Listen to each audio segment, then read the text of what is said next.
passing of the Pope. The Pope has died today on Easter Monday, aged 88 years old.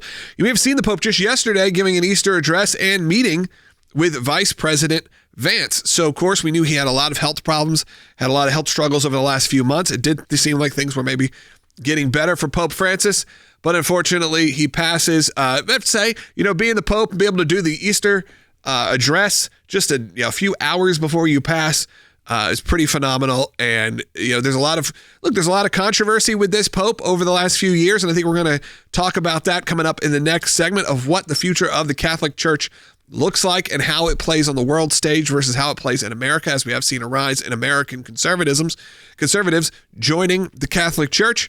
And we do have a statement from Vice President Vance, who again just met with the Pope yesterday at the Vatican. Vice President Vance put out on X, "I just learned of the passing of Pope Francis. My heart goes out to the millions of Christians all over the world who loved him. I was happy to see him yesterday, though he was obviously very ill. But I'll always remember him for the below homily he gave in the very early days of COVID. It was really quite beautiful. May God rest his soul." And then a link to that homily by Pope Francis from back in 2020. We did see this Pope certainly push a more liberal, I guess you'd say, agenda over the last handful of years. Maybe not as much as people portrayed, but there were moments certainly where he was not as traditional Catholic as a lot of my friends who are Catholics would have hoped. There was many things that this Pope did that kind of broke with, even some would say, with Catholic doctrine in some of the statements and proclamations that he made, and the way that he jousted with the leadership of the United States, calling out specifically what he saw was unfair treatment of migrants, weighing into world political issues more than what we had seen even in our lifetime. Vice President Vance was meeting with this Pope to discuss some of the, obviously to celebrate the Easter holiday, Resurrection Day, but also to talk about some of the ways the Catholic Church has weighed in on the politics of the time.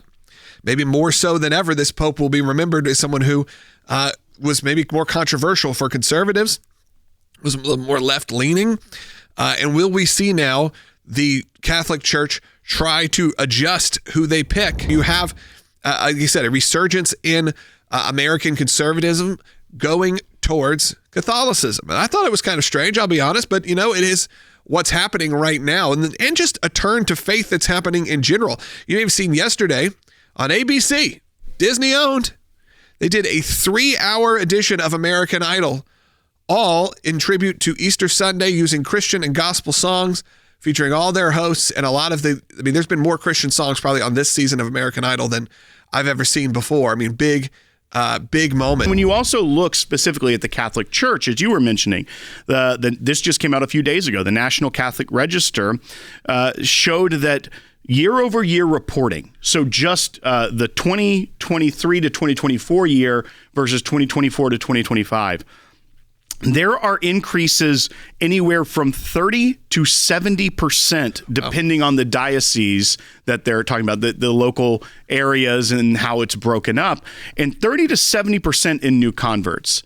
And I think this has to go back a little bit as we talk about what comes next for the leadership of the Catholic Church at the Vatican with the new Pope, and what we've seen here in the United States. We have seen like these numbers, 30 to 70% new converts, younger Americans, leaning center right to more full-on conservative, that are joining the church en masse. And a lot of that, they're pointing to pushback on some of the lax, non-structured things that we've seen a lot of non-denominational churches, or even some mainline denominations that have kind of gotten away from a lot of the tradition and structure.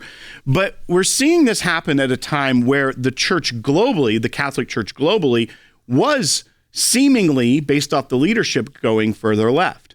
And then you see Americans here at home that are more conservative, family value based individuals that are not only joining, but being very vocal and evangelistic. If you look at, I would say that the sort of Gen Xers and the millennials, and look, my generation included, a lot of them grew up in the church and got pushed away didn't care for it anymore, didn't raise their children on it. So you have that generation of sort of the younger millennials who have rejected it. Now you have a massive response from Gen Alpha and from Gen Z that are looking for something to hold on to, something real, something that's going on inside of their lives instead of just the vapid world of social media and everything they've been preached to, honestly, from the media for the last 15 years, pretty much their entire lives. And I'm seeing that, and I'm seeing it. So does the church say, hey, we are going to actually now try to appeal to that age group, to an age group that is up and coming? I'm not talking about us, Will. I'm talking about the generation below us. I'm talking about people that are in high school right now,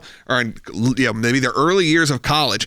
Because I'm seeing it happen. I'm seeing it happen for Christian music. I'm seeing it happen for Catholicism. There is a moment of time happening right now, and you got to get your head out of the sand if you think all of this is dead. I think it's a good opportunity for us to get more, as Christians, to get more media going. I mean, we need more YouTubers. We need more of an influence out there, and there's never been a better time. Yeah. I'm trying to do kind of a residency, Christian film residency where, media missionaries. I went to The Chosen last night on Easter. Wow, man, there was a packed theater watching something different. There's a comment right now that said, hey, it's very rainy here in East Africa today.